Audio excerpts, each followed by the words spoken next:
Good afternoon ninth class. मैंने आपको पत्र लेखन के बारे में बता दिया था। आपको औपचारिक अनौपचारिक सब पत्र आपको करवा दिए थे। आज हम इस वीडियो में मैं आपको पत्र की रिवीजन करवाऊंगी कि आपको जैसे आजकल जो MCQ क्वेश्चंस हैं उसमें किस तरह से आपको जो है क्वेश्चंस आ सकते हैं। तो पहले तो सबसे पहले प्रश्न ये उठता है कि पत्र लेखन किसे कहते हैं। तो पत्र लिखना भी जो है वो एक कला है। इसके द्वारा हम अपने मन के महत्वपूर्ण भावों को दूसरे व्यक्ति तक लिखित रूप में पहुंचाते हैं। जिसे मतलब दूसरे शब्दों में कहना चाहिए कि पत्र एक ऐसा संचार का माध्यम है जिसके द्वारा संदेशों का आदान प्रदान लिखित रूप में होता है। अब पत्र लेखन में कौन कौन सी महत्वपूर्ण ध्यान देने योग्य बातें हैं। पत्र लिखते समय ये अवश्य ध्यान रखना चाहिए कि पत्र की भाषा पाने वाले के मानसिक स्तर के अनुरूप हो। कहने का मतलब ये है, आप जो है किसी बच्चे को पत्र लिख रहे हैं और उसमें कठिन शब्दों का प्रयोग कर रहे हैं, ऐसी भाषा जिसको वह समझ ही नहीं पा रहा है, तो वह पत्र ठीक नहीं है। पत्र में इधर उधर की बातें ना लिखकर अनावश्यक विस्तार से बचना चाहिए। अर्थात पत्र की भाषा कैसे होती है, मतलब कम से कम शब्दों में अधिक से अधिक आपको बात लिखनी है। पत्र बहुत बड़ा नहीं लिखना चाहिए। पत्र में सरल और छोटे वाक्यों का प्रयोग करना चाहिए। पत्र की भाषा सरल, सजीव और रोचक होनी चाहिए ताकि पढ़ने वाले को जो है आपका पत्र रोचक लगे। पत्र लेखन में भाषा की शिष्टता अवश्य बनाए रखें।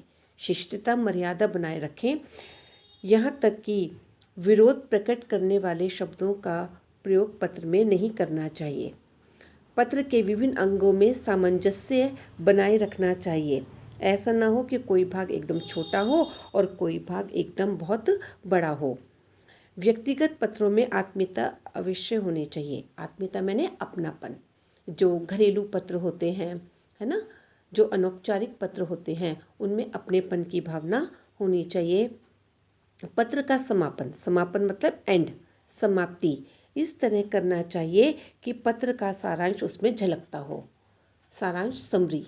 सपोज जैसे आपकी सखी कक्षा में प्रथम आई है और आपने उसको पत्र लिखा है, तो अंत में आप क्या लिखेंगे कि भाई एक बार फिर से बहुत बहुत बधाई हो और मैं उम्मीद करती हूँ कि तुम इसी तरह से अपने जीवन में कामयाब होंगी। पत्र के वाक्यों में तारतम्यता तथा परस्पर संबद्धता जरूर होनी चाहिए। क्या मतलब हुआ, वही कि जो पत्र के अंग है ना, कैसे उसकी शुरुआत होनी चाहिए, क्या उसकी विषय वस्तु है कैसे उसका समापन है, ये सब जो पत्र के अंग हैं आपस में बंधे होने चाहिए। अब है पत्रों के प्रकार। पत्रों के कितने प्रकार होते हैं? 2 प्रकार होते हैं, औपचारिक और अनौपचारिक पत्र। ठीक है ना। औपचारिक पत्र कौन से पत्र होते हैं? जो सरकारी कार्यालयों, अर्ध सरकारी कार्यालयों, गैर सरकारी कार्यालयों और संस्थाओं को भेजे जाते हैं, उन्हें औपचारिक पत्र कहते हैं। ये पत्र उन अधिकारियों, कर्मचारियों को लिखे जाते हैं जिनसे हमारा कोई संबंध या रिश्ता नहीं होता। यह दैनिक जीवन की आवश्यकताओं की पूर्ति के लिए लिखे जाते हैं और इनमें अनुरोध का भाव छिपा होता है। इसमें अपनापन नहीं होता, आत्मीयता नहीं होती। ठीक है ना। तो ये कौन से हैं? अनौपचारिक पत्र। जैसे कि मैंने आपको कहा था कि आपको MCQ क्वेश्चन भी आएंगे, तो जैसे आपको शुरू में आ सकता है कि भाई जैसे पत्र की डेफिनेशन दे दी है कि पत्र क्या है, मतलब यह एक संचार का माध्यम है जिसके द्वारा हम अपने मन के भावों को दूसरे तक पहुंचाते हैं। तो अब आपको आता है जैसे हम आपको दे सकते हैं कि मतलब संचार का वह माध्यम जिसके द्वारा हम अपने मन के भावों को दूसरे तक पहुंचाते हैं, तो उसको क्या कहते हैं? पत्र। तो ऑप्शन में हम आपको कहानी दे सकते हैं, निबंध दे सकते हैं, उपन्यास। तो आपको क्या लिखना होगा? कहानी। तो जैसे ये मैंने भी आपको पत्र की विशेषताएं बताई हैं, हैं। तो जैसे मैंने आपको बताया कि अनावश्यक विस्तार से बचना चाहिए। किस में बचना चाहिए? पत्र से बचना चाहिए। पत्र के कितने प्रकार होते हैं? जैसे हमने आपको MCQs में दे दिया 2, 4, 5, 6, तो है ना, तो आप कितने लिखेंगे? 2।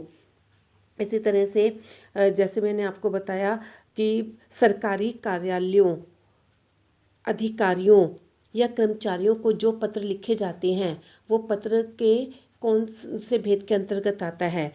वो आता है पत्र के औपचारिक पत्र के अंतर्गत आता है। समझ में आ गया?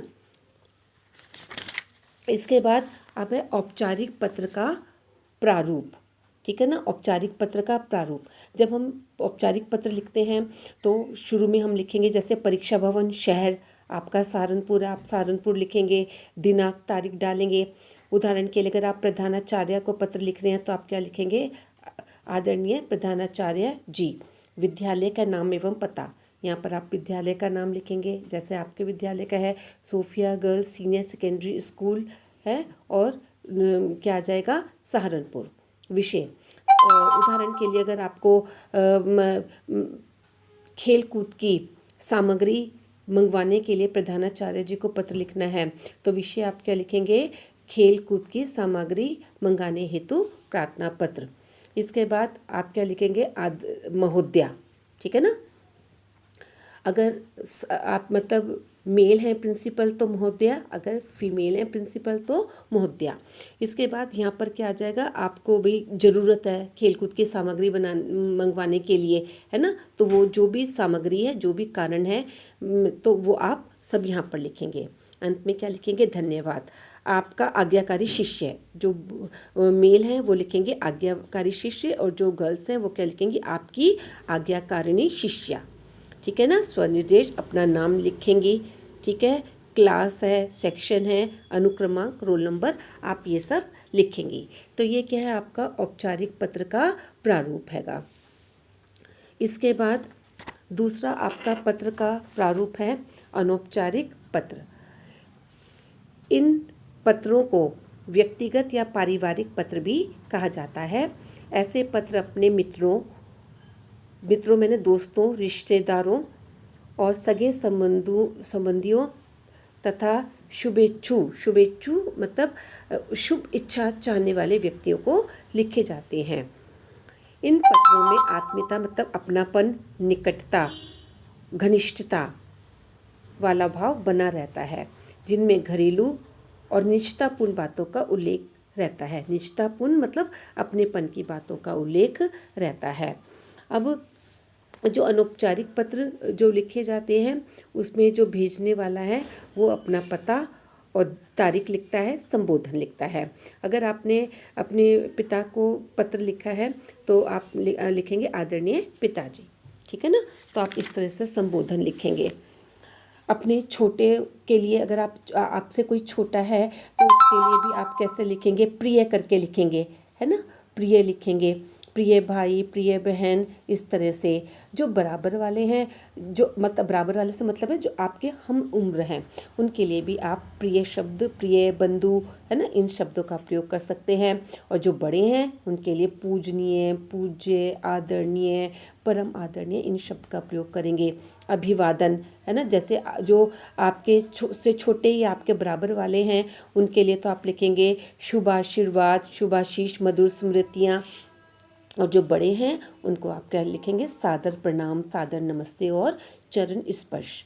ठीक है। पत्र की सामग्री या विषय वस्तु, आप जिस भी विषय से संबंधित पत्र लिख रहे हैं वह विषय बिल्कुल जो है स्पष्ट होना चाहिए। अगर आपने अपनी बहन की शादी के लिए अपने सखी को निमंत्रण पत्र भेजा है तो वो कारण स्पष्ट होना चाहिए ना, कि भाई निमंत्रण पत्र भेज रही हूँ, भाई मेरी बहन की शादी है और कब है, किस स्थान पर है, क्या कार्यक्रम है, ये सब आपको उसमें लिखने चाहिए, है ना। और पत्र का समापन, पत्र की समाप्ति पर निकट संबंधी व्यक्तियों को यथा योग्य अभिवादन लिखते हुए पत्र का उत्तर देने का आग्रह करना चाहिए।